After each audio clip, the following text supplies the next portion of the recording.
Well, James, disappointing 11 matches in. I think that's the first time the rain has visited the T20 from a Durham point of view this year.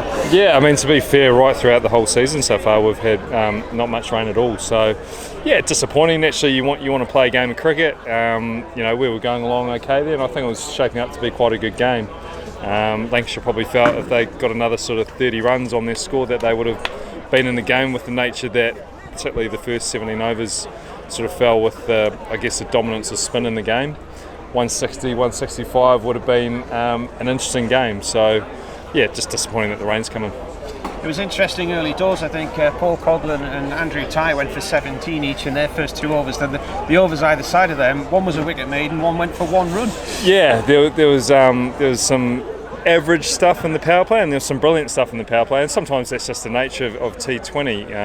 As I mentioned before, I think it was going to be a spin dominant game. I thought our spinners bowled pretty well. Liam Travascus, I thought Nathan Souter was outstanding, and Scott Borthwick as well. So yeah, as I said, I think Lancashire, if they'd got 160 on the board, they probably would have fancied their chances with the amount of spin that they have available in their playing 11, but we didn't get to that point. New location as far as Durham are concerned with the T20 Blackpool, but a familiar look about Stephen Croft. I think that's the 6th time he's got a half century against them now in this format. Yeah, good player. Played a lot of cricket, been around a long time. He just played an experienced hand there, and he played well as well at our place a week or so ago in a low scoring game. So I think these conditions, he's just got a good handle on them.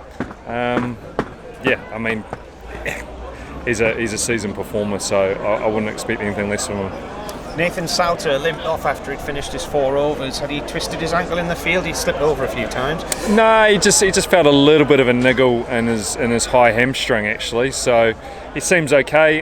We've got a bit of a bus ride now back up home, so we'll just see how he shapes up tonight and through tomorrow. Obviously, we've got a short turnaround to tomorrow night's game against Notts, so hopefully he pulls up fine and then he's rearing to go for tomorrow. And that's your final home game this year, isn't it, Nottinghamshire? It's come pretty quickly, really, hasn't it? Yeah, it has. Again, just the nature of the schedule that not only us, but I think all the teams have at the moment. It's just games that seem every other day. So we've actually had a couple of days off after the Leicester defeat just to try and freshen the boys up going into this next period of play. We've got another big game tomorrow night against Nottinghamshire. They're probably in a similar position to us, probably feel like they should have done a little bit better in this competition, but we know that they're a quality team and we have to be on top of our game tomorrow at home in our final home game there.